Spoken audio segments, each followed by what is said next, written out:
Channel जी सोना गुप्ता में hope करती हूँ कि आप सब बिल्कुल ठीक होंगे। आज का ये जो वीडियो है ना बहुत ही इंटरेस्टिंग होने वाला है। और तो और मैं आपको एक बात बताऊँ, ये बहुत ही डिमांडिंग वीडियो है। सच बताऊँ तो मैं झूठ नहीं बोल रही, मैं सच बताऊँ तो ये डिमांडिंग वीडियो ही है। इनफैक्ट ऑफलाइन भी लोग मुझसे ये सवाल करते हैं कि आप इस तरह का वीडियो बनाओ, इस तरह का नहीं मतलब इस टॉपिक पे वीडियो बनाओ। क्यों ना ऐसा होता है ना आजकल की लोग मुझे जानने लगे हैं अब इंस्टा के ज़रिए, इनफैक्ट यूट्यूब के ज़रिए भी लोग मुझे जानने लगे हैं। तो वो लोग सामने से क्वेश्चन करते हैं, तो इस टॉपिक पे आज मेरे को एक वीडियो बनानी चाहिए, मुझे ऐसा लगा। तो इसीलिए मैं आई हूँ इस टॉपिक को लेके आपके सामने। मैं ये नहीं कहूँगी कि मतलब बहुत ज़्यादा इंटरेस्टिंग है, बहुत बहुत ही ज़्यादा इंटरेस्टिंग है। बट हाँ, आप जानोगे सुनोगे मेरी स्टोरी को तो ज़्यादा अच्छा लगेगा आपको। सो मैं किस टॉपिक के बारे में आपसे बात कर रही होंगी, आपको थंबनेल और टाइटल देख के तो पता चल ही गया होगा। जी हाँ, आपको बहुत अच्छे से पता चल गया होगा कि मैं किस बारे में बात करना चाह रही हूँ। पहले आप चैनल पर नए हो तो सबसे पहले सब्सक्राइब कर लीजिए। और हाँ, वीडियो पसंद आए तो लाइक ज़रूर कीजिएगा, चैनल को सब्सक्राइब ज़रूर कर लीजिएगा। और तो और लाइक कीजिएगा, कमेंट कीजिएगा, शेयर कीजिएगा, ताकि आप मुझसे और मेरी पूरी फैमिली से जुड़ सके। तो गाइस वीडियो को स्टार्ट करते हैं, तो लेट्स गेट स्टार्टेड। कुछ समय पहले की बात है, मतलब यूँ कह लो तो आज से 3 साल पहले की बात है। जी हाँ, 3 साल पहले की बात है। उस वक्त क्या था कि मेरी शादी को 2 से 3 साल ही हुए थे, ज़्यादा टाइम नहीं हुआ था। तो उस वक्त मैं पटना में रहती थी, क्योंकि मेरे हस्बैंड का जॉब वहीं पे था पटना में। लॉकडाउन लगा हुआ था 2020 में। तो उस वक्त की बात है, उस वक्त हम लोग पटना से फिर वापस अपने होम टाउन हज़ारीबाग आ गए थे। हज़ारीबाग का नाम तो सब लोग जानते ही होंगे। जी हाँ, इनफैक्ट झारखंड तो सबको पता ही होगा, झारखंड की राजधानी रांची है। और Ranchi is a big city, you know, Ranchi is a big city. और अगर रांची के बाद कोई शहर आता है तो वो है हज़ारीबाग। आप लोग नेट पे सर्च कर सकते हो, आप कहीं से भी मुझे देखोगे तो आपको पता होगा कि हज़ारीबाग कहाँ है। और काफ़ी अच्छा शहर है। और मेरी बेटी थी, इनफैक्ट वो थी शायद 1 साल नहीं 1.5 साल की थी। जी हाँ, 1 साल 2 या 3 महीने की थी वो। और मेरा बेटा जो था वो 5 महीने का पेट में था। मतलब यूँ कह लो तो मेरा जो बेबी है, दोनों बेबी यूँ कह लो तो ज़्यादा फर्क नहीं है दोनों में। तो उस वक्त क्या था कि लॉकडाउन लगा हुआ था। और जब लॉकडाउन लगा हुआ था तो उस वक्त हम लोगों ने रांची में ज़मीन खरीद लिया था। लॉकडाउन के टाइम पे ही, इनका ऑफिस वगैरह नहीं था, तो हम लोग रांची में शिफ्ट हुए थे मेरी मम्मी पापा के घर में। मेरा जो मायका कहलाता है वहाँ पे पंडरा में, तो वहाँ हम लोग शिफ्ट हुए थे। उसके बाद हम लोगों ने वहाँ पे रहा 1 डेढ़ महीना। और रहने के बाद हम लोगों ने बहुत मतलब ज़मीन देखे, कोई फ्रॉड निकला, कोई ये निकला, कोई वो निकला, कोई ऐसा ऐसा निकला कि कोई बिका हुआ ही है, कोई ऐसा भी है जिसको कि हम लोगों ने पैसे दे के रखे हैं और वो पैसे अभी तक वापस भी नहीं आए हैं। हम लोगों ने इतने मतलब पापड़ बेले हैं ज़मीन को खरीदने के लिए, यूँ कह लो ना। तो रांची का जो है ना सिस्टम क्या है कि रांची में मतलब आप ज़मीन खरीदते हो, ठीक है, तो बहुत मुश्किल से आपको सही ज़मीन मिल पाता है, बहुत मुश्किल से आपको सही ब्रोकर मिल पाता है, बहुत मुश्किल से आपको सही ज़मीन का मालिक मिल पाता है। बहुत मुश्किल से हम लोगों ने ये ज़मीन को ख़रीदा, क्योंकि बहुत भाग दौड़ करना पड़ा। और हम लोग 1 2 बार फंसे भी हैं, जिसके पैसे अभी तक वापस आए भी नहीं हैं। हम लोगों ने केस करके डाला हुआ है, बट वो अभी पैसे वापस आए नहीं हैं। हमारी जो मुलाकात है वो सही इंसान से हो गई, और हमारा जो ज़मीन है वो बिल्कुल सही सटीक आदमी से लिया हमने। और अभी तक ऐसा हुआ है कि हम लोगों ने घर बना लिया और हम लोग शिफ्ट भी हो गए। लेकिन यहाँ यहाँ पे क्या है ना कि एक होता है जनरल ज़मीन, एक होता है आदिवासी ज़मीन, है ना। तो जनरल ज़मीन में क्या होता है कि आप, तो चलो मैं पहले जनरल और आदिवासी ज़मीन के बारे में आपको बता देती हूँ, ज़्यादा टाइम वेस्ट नहीं करती हूँ, बट हाँ बताती हूँ। जनरल में क्या होता है कि आपको सारे पैसे एक बार देने होते हैं, वो पूरी तरह से आपको जो लीगल रजिस्ट्री होता है वो होता है जनरल ज़मीन में।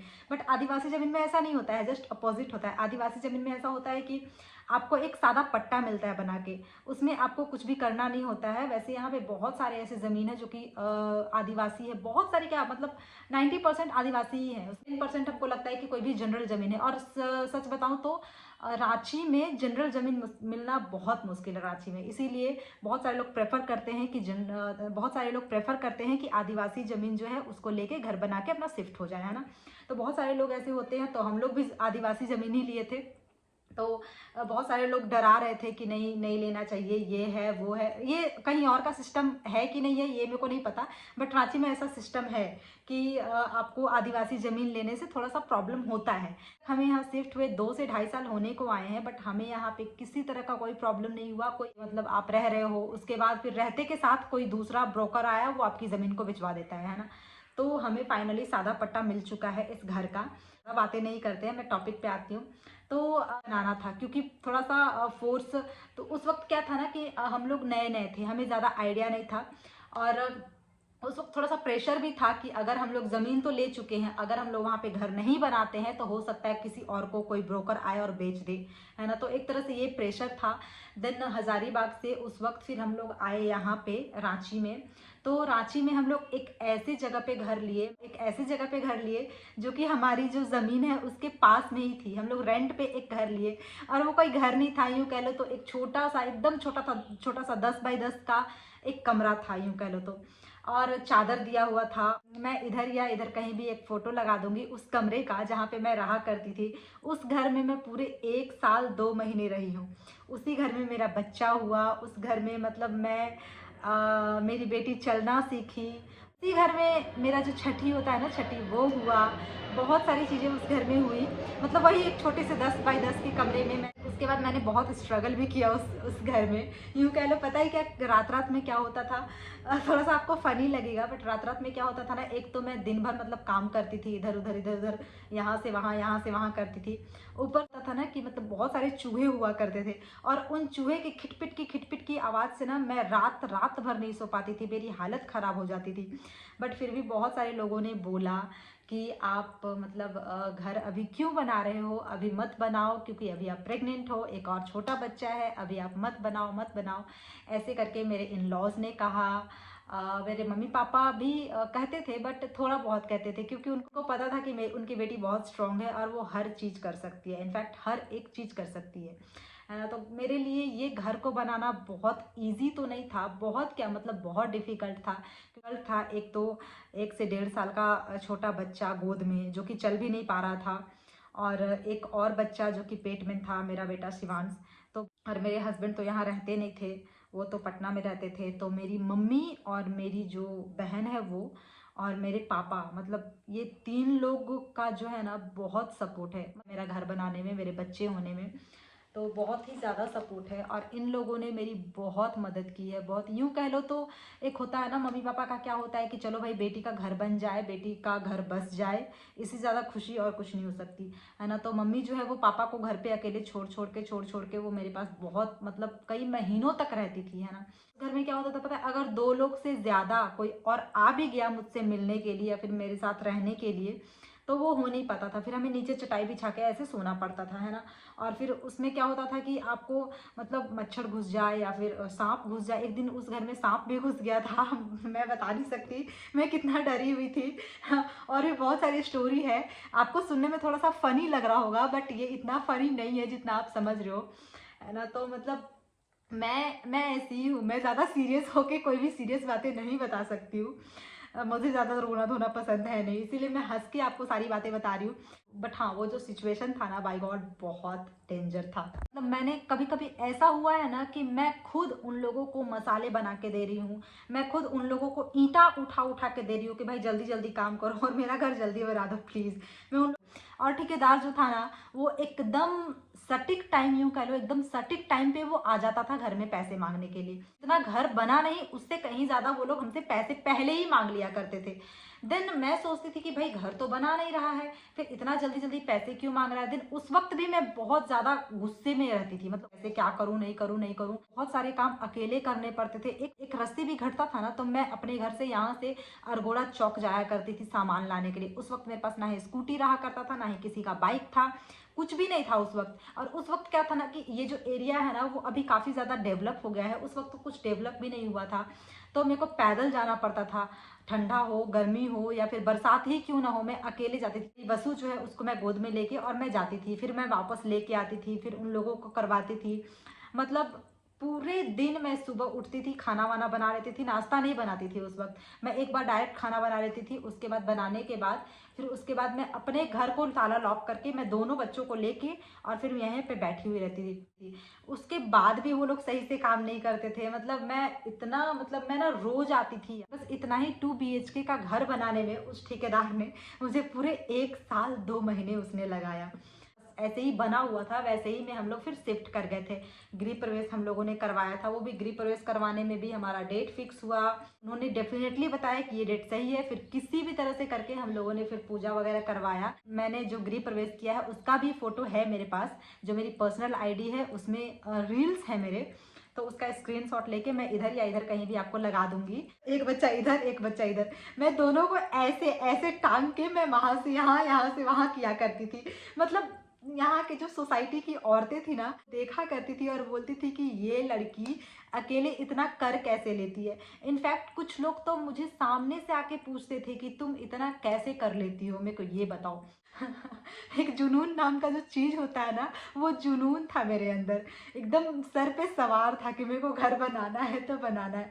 तो इस काम में मेरे हस्बैंड ने बहुत सपोर्ट किया। वो पैसे भेजने में जरा सा भी कमी नहीं करते थे, क्यों ना उनको लोन लेके पैसे भेजना पड़े। उन्होंने घर बनाने के लिए लोन लिया है, इसमें कोई शक नहीं है, ये सारे लोग जानते हैं।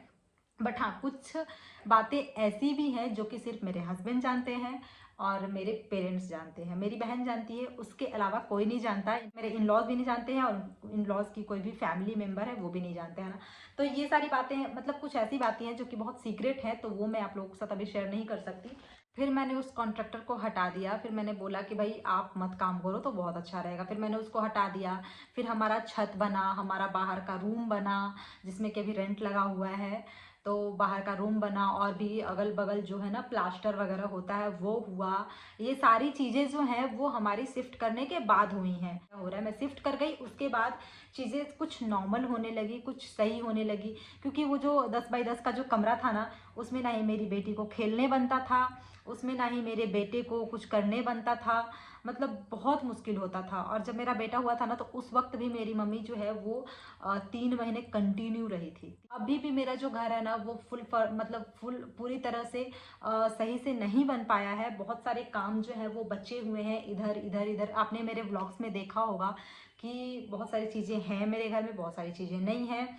देन आफ्टर हम लोग जब यहाँ पे शिफ्ट हुए तो बहुत सारी चीज़ें हम लोगों ने खरीदा है और बहुत सारी चीज़ें हमारी जो शादी है उसके पहले से थी, क्योंकि मेरे हस्बैंड अकेले पटना में रहते थे तो वहाँ पर भी बहुत सारी चीज़ें थी। तो सब ज़रूरत की चीज़ें हैं वो हमारे पास सब अवेलेबल है। अभी और भी बहुत सारी चीज़ें खरीदनी है, वो अभी पूरी ज़िंदगी गुजर जाएगी बट आप खरीदते खरीदते थकोगे नहीं, तो वो वाला हिसाब हो जाता है ना। तो गाइज ये था मतलब उस घर से इस घर तक का सफ़र। मैं रिटेक करके इस वीडियो को नहीं बनाई हूँ। जो भी मेरे दिमाग में था, मतलब जो भी मेरे मन में है, जो मैंने स्ट्रगल किए हैं, मैंने कुछ सोचा नहीं है इस वीडियो को बनाने के लिए। मतलब जो मन में आया मैं बोलती गई, बट हाँ जो मैंने बोला एकदम 100% सही है। मैं सबसे ज़्यादा बताऊँ, मैं सबसे ज़्यादा थैंक यू बोलना चाहती हूँ मेरे हस्बैंड को, क्योंकि उन्होंने मेरी कोई ऐसी ख्वाहिश नहीं है जो कि उन्होंने मेरी पूरी नहीं की हो। और अभी भी चाहे कुछ भी हो जाए, मेरी हर एक ख्वाहिश को वो पूरी करते हैं। घर बनाने का जो ख्वाहिश था वो सिर्फ मेरा था, मेरे हस्बैंड का भी नहीं था, मेरे इन लॉज का भी नहीं था, किसी का भी नहीं था। इनफैक्ट हाँ, मेरी मम्मी पापा हमेशा से चाहते थे कि मेरी बेटी का एक खुद का घर हो। इसीलिए कहीं ना कहीं उन लोगों ने मेरा बहुत सपोर्ट किया। तो हस्बैंड को मैं सबसे ज़्यादा थैंक यू बोलना चाहूँगी, क्योंकि उन्होंने मेरे लिए बहुत कुछ किया है। और भगवान ऐसा हस्बैंड हर किसी को दे। भले ही गुस्सैल है, यूँ नहीं, ये नहीं कहोगे कि मेरे हस्बैंड एकदम फुल्ली परफेक्ट है, नहीं, मेरे हस्बैंड फुल्ली परफेक्ट नहीं है, बहुत गुस्सैल है। बट हाँ, जहाँ तक मेरी ख्वाहिश पूरी करने की बात आती हो, जहाँ तक मेरे कपड़े खरीदने की बात आते हो, और जहाँ तक मेरे खाने पीने के बात आते हो, तो इसमें वो कभी पीछे नहीं हटते और ना ही कभी हटे हैं। शादी को हमारे 6 साल होने को आ जाएंगे। मतलब अभी तो 5 साल पूरे हो चुके हैं, लास्ट में हम लोगों ने एनिवर्सरी मनाया है। तो अभी लास्ट टाइम हम लोगों ने 29 मई को एनिवर्सरी मनाया, आपने देखा होगा ब्लॉग में, पिछले ब्लॉग में हम लोग गोवा जाकर एनिवर्सरी मनाए थे। तो आज तक मतलब ये 6ठा साल चढ़ने को आ रहा है, उन्होंने मेरी हर ख्वाहिश पूरी की है। और जैसे तैसे करके मतलब इस घर को बनाने में ना एक्स्ट्रा मुझे अलग से मुझे पूरे पूरे 5 लाख रुपए लगे हैं। यूँ कह लो तो मेरी बेवकूफ़ी की वजह से, क्योंकि मैं इतना ब्लाइंड हो गई थी घर बनाने के चक्कर में, इतना ब्लाइंड हो गई थी कि मतलब सारी चीज़ें ना इधर उधर उथल पुथल करवा करवा के मैं क्या ही बताऊँ, मैं बयां नहीं कर पा रही हूँ आपको।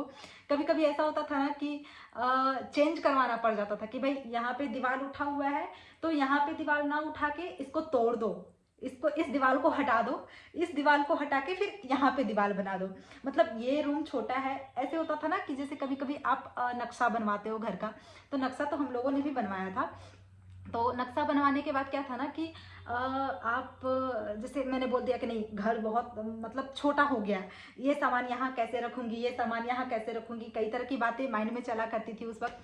तो उस वक्त मैं बोलती थी कि नहीं, ये दीवार उठ गया ना, इसको हटवा दो, पूरी तरह से हटवा दो। तो वो हटवा दिया करते थे, बहुत गुस्सा करते थे बट हाँ हटवा देते थे। कई दीवारें हैं जिनको कि मैंने एक बार हटवाया है, फिर अलग दूसरे जगह पे मैंने दीवार खड़ा करवाया है। तो बहुत सारी गलतियाँ भी हुई घर बनाने में और बहुत सारे एक्स्ट्रा पैसे भी लग गए घर बनाने में। इसीलिए शायद आज हम लोग लोन में हैं, बट नहीं तो लोन कब का चुकता हो जाता। लोन कटता है सैलरी से, हमारे जो हस्बैंड का सैलरी आता है उससे हमारा लोन कटता है। तो अगर ये सारी गलतियाँ नहीं होती तो शायद हमें लोन लेने का ज़रूरत नहीं पड़ता। बट होप सो अभी जो भी है ठीक है, बस अब इस घर में जो हमारी ज़िंदगी है वो अच्छे से कट जाए और कुछ नहीं चाहिए। तो गाइस, आपको ब्लॉग कैसा लगा आप लोग कमेंट में बताइएगा। और हाँ, आपको मेरी जो स्टोरी है वो आपको कैसी लगी, फ़नी लगी या अच्छी लगी या फिर कैसी लगी, आप लोग मुझे कमेंट में बताना। और हाँ, वीडियो को यहीं पे एंड करते हैं, मिलते हैं कल नेक्स्ट ब्लॉग में। तब तक के लिए bye bye, take care, love you.